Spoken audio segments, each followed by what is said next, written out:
10 kata yang merusakkan perasaan dan hati anak kita. Yang pertama,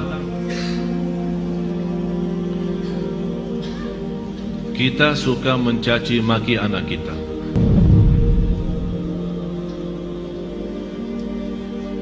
Ini sebuah bahaya, apalagi kalau kita lagi emosi. Dan saya selalu sampaikan kepada jemaah, kalau lagi emosi, jauh daripada anak. Jauh. Jangan jadikan anak korban. Saya tidak enak membawa ucapannya karena kita di dalam masjid, tapi ada banyak yang saya heran mengucapkan kata-kata yang saya malu sampaikan. Sama siapa? Sama anaknya sendiri. Kalau sama orang lain kita malu mengucapkan, apalagi sama anak kita.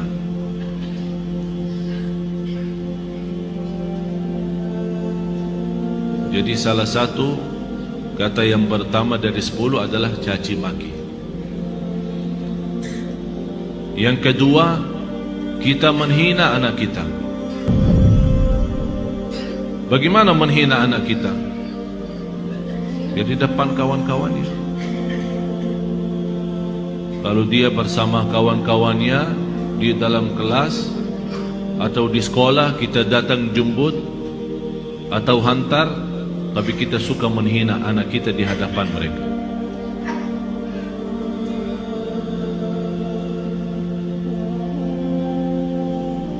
Malah ada yang pernah berkata,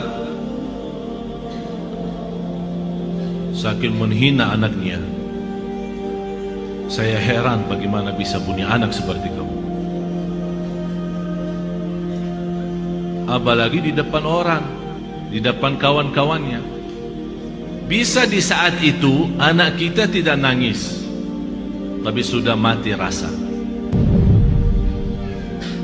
Sudah mati rasa. Akhirnya menjadi hati kecil. Susah kita bina untuk menjadi anak salih-salihah karena kita sudah hancur duluan. Sudah kita hancurkan duluan. Itu yang saya selalu sampaikan. Itulah namanya durhaka orang tua kepada anak sebelum anak durhaka kepada orang tua. Atau kalau dia punya saudara banyak, jangan menghina. Kalau ada sebuah berlaku yang tidak bisa kita terima, kita bisa nasihatin dengan cara yang baik, bukan di depan orang. Karena itu namanya nasihah, bukan fadihah. Nasihah adalah mengingatkan dengan cara yang baik, tapi fadihah membukakan aibnya di hadapan orang. Alasannya, niat saya menasihatin.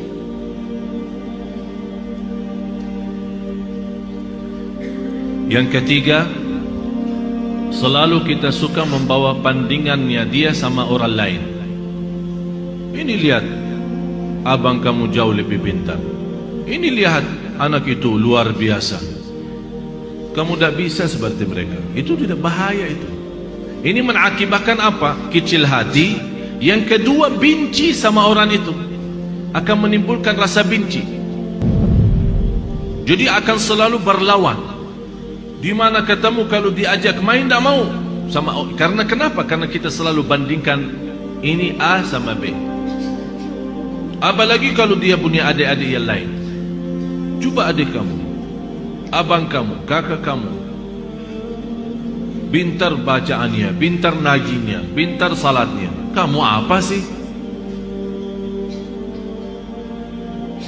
Ini mohon maaf, ini bukan sering terjadi. Malah saya sendiri mendengar di hadapan saya, ibu yang membawa 3 anak, yang dinyakiti perasaannya 1.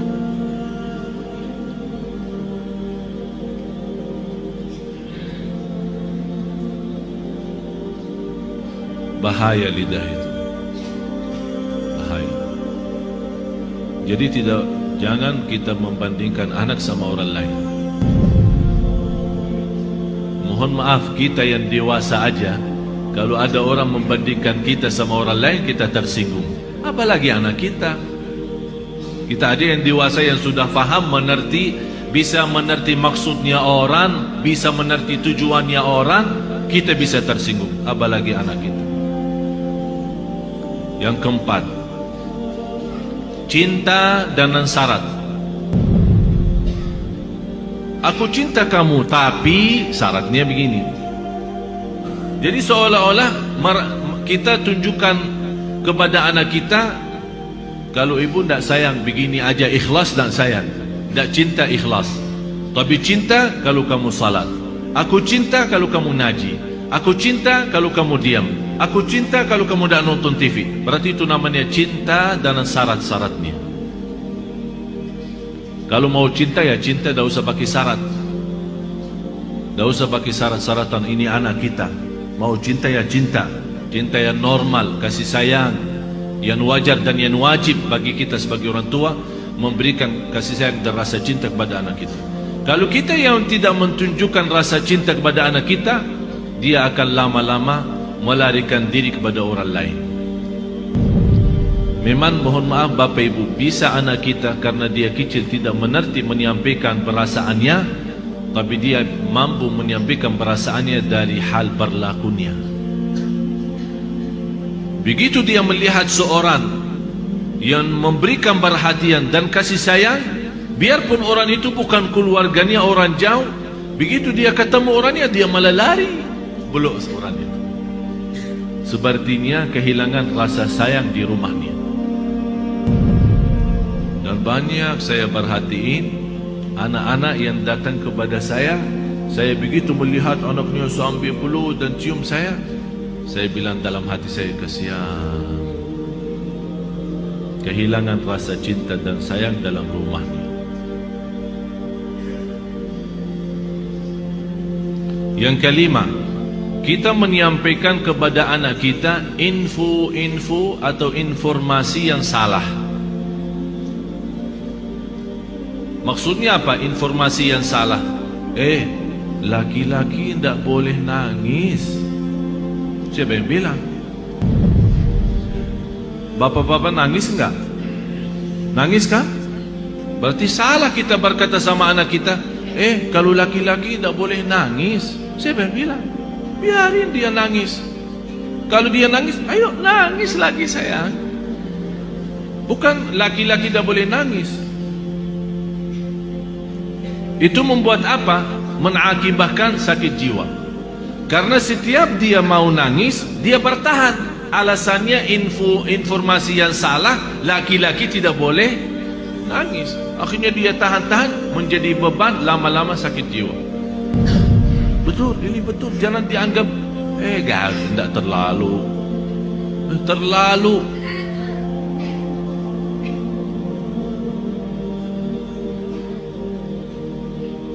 Yang keenam, ini yang lebih bahaya.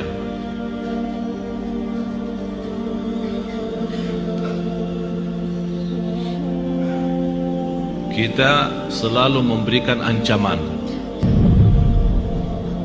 Ayo makan habisin, kalau tidak datang hantu.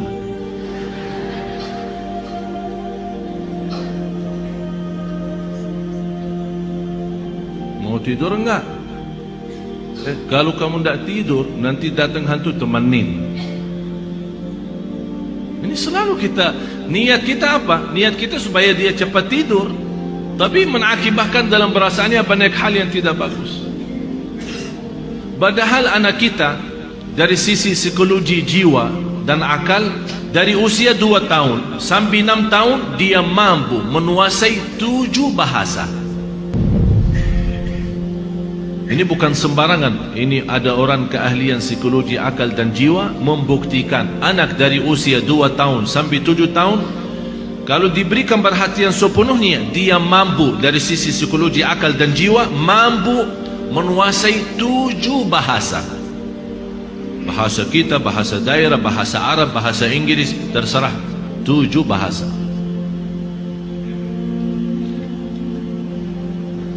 Tapi kenapa kita sia-siakan kesempatan ini yang masih luar biasa? Kenapa kita siakan? Yang ketujuh, Kita selalu melarang anak kita berlaku sesuatu tapi tanpa sebab. Artinya tanpa menjelaskan kenapa. Tak boleh ini. Dia minta sesuatu, tidak ada. Saya mau ke sana, tidak boleh. Saya tidak ada, diam sini. Jadi kita suka larang, tidak boleh, tidak ada, tidak bisa, tapi kita tambah menjelaskan sebabnya. Kalau anda mau larang, tolong jelasin sebabnya. Tak boleh nonton TV kalau sudah malam, karena nanti mengganggu matamu. Ini ada alasan kenapa kita larang. Kalau makan sampai habiskan makanannya, karena di dalam makanan ada barakah. Kita tidak tahu di barakahnya yang di mana.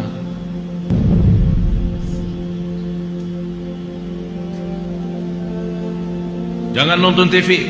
Ayo sana. Tidur. Ibunya megang remote. Teng, teng, teng.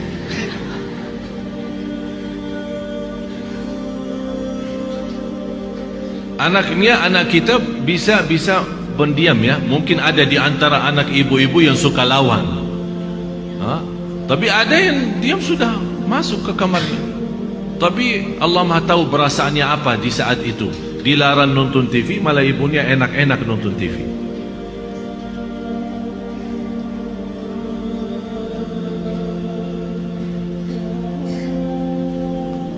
Banyak hal Bapak Ibu yang perlu kita perbaiki. Banyak. Kalau kita memang ingin, bukan hanya doa mengharapkan anak saleh salihah, tapi ada contoh baik, ucapan yang baik. Yang kedelapan,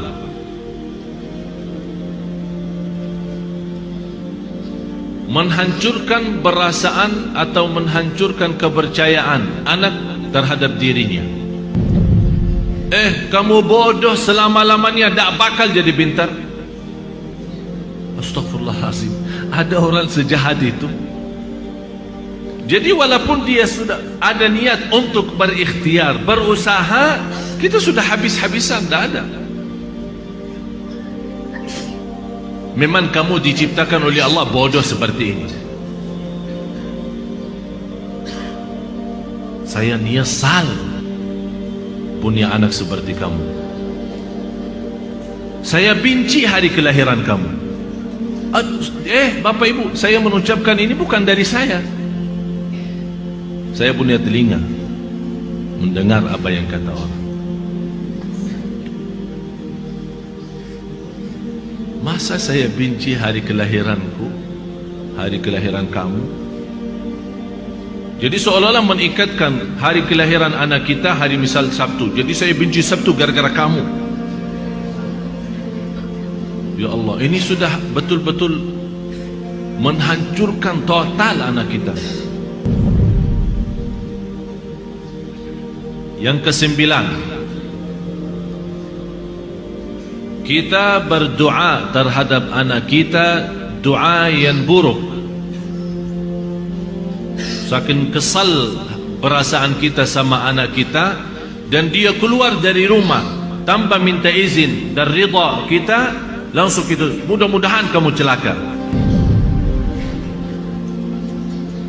Rasulullah sallallahu alaihi wasallam melarang orang tua mendoakan anaknya buruk.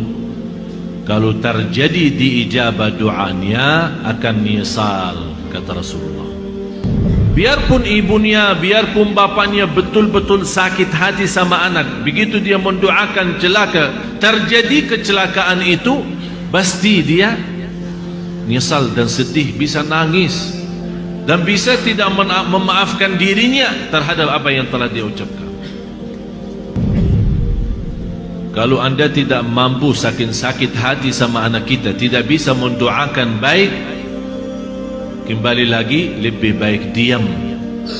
Kalau tidak bisa berdoa baik, lebih baik diam.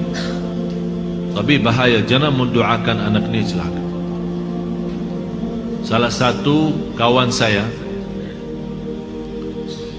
yang pernah saya ceritakan, yang punya 3 impian, 3 harapan,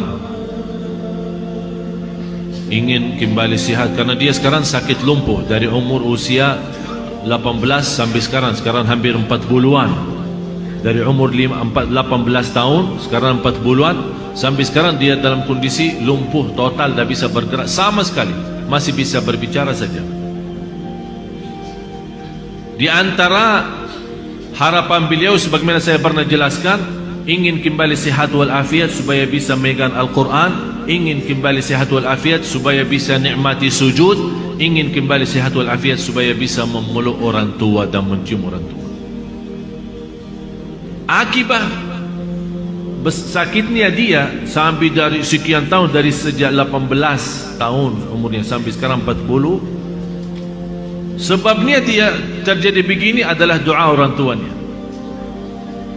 Karena dia pernah pulang tidak ke sekolah, orang tuanya tanya, kamu sudah sekolah hari ini enggak?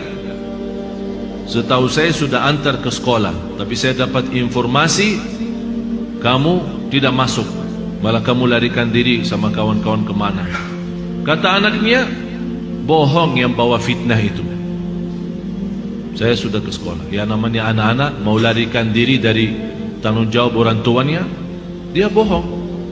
Lebih baik berbohong katanya. Apa kata ayahnya? Kalau kamu bohong, mudah-mudahan celaka hari ini. Pergi sama kawan-kawan, ini cerita sendiri dia menceritakan. Pergi sama kawan-kawannya kepada satu tempat hiburan yang ada kolam renang. Kemudian dia naik sebuah tempat tembok yang agak lumayan tinggi. Kemudian mau loncat ke dalam kolam itu. Begitu dia loncat, kepalanya kena. Padahal lantai bawah terlalu dalam, tapi bisa kena. Kepalanya terputus salah satu saraf di bagian lehernya, mengakibatkan lumpuh total, tidak bisa bergerak sama sekali. Orang tuanya menyesal karena telah mendoakan seperti itu. Tapi kata anaknya, bagi saya nikmat besar doa kecelakaan ayah saya. Kenapa? Karena dengan doa dalam kondisi ini baru saya bisa kenal Allah lebih dalam, dan alhamdulillah beliau sudah menghafal Al-Quran 30 juz. Dalam kondisi itu tidak pernah berhenti salat malam. Dan Masya Allah setiap di sana sini dari masjid ke masjid memberikan ceramah. Dalam dia dibawakan dalam kursi roda yang tidak bisa duduk, dia dibuatkan kursi roda khusus. Miliknya kayak mirip tempat tidur, karena dia tidak bisa duduk, tapi masih bisa berceramah. Saya kemarin berusaha untuk mengundang beliau datang kemari, tapi masih kita harap mudah-mudahan bisa. Dan kemarin beliau mengundang saya acara pernikahannya. Subhanallah, ibu saya menceritakan istrinya cantik luar biasa. Sampai orang bertanya sama istrinya, apa yang kamu harapkan sama seorang seperti ini keadaannya? Dia berkata, saya harap masuk surga lewat si Abdullah ini. Jadi saya tidak harap apa-apa, tapi saya harap bantu dia seikhlas-ikhlasnya. Saya yang akan bersihkan, saya yang akan rapikan, saya akan pakai bajunya sama semua, karena saya harap lewat dia masuk surga.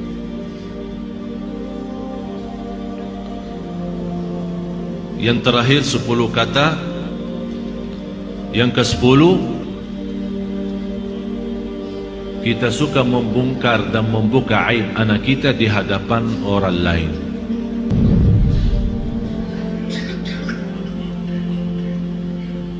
Ini anakku dah ada malunya, kalau tidur suka kencing di atas tempat tidurnya,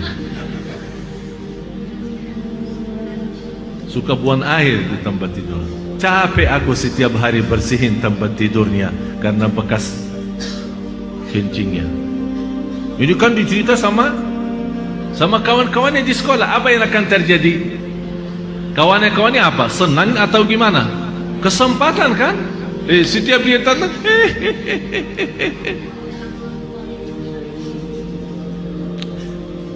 Astaghfirullahaladzim. Kita istighfar.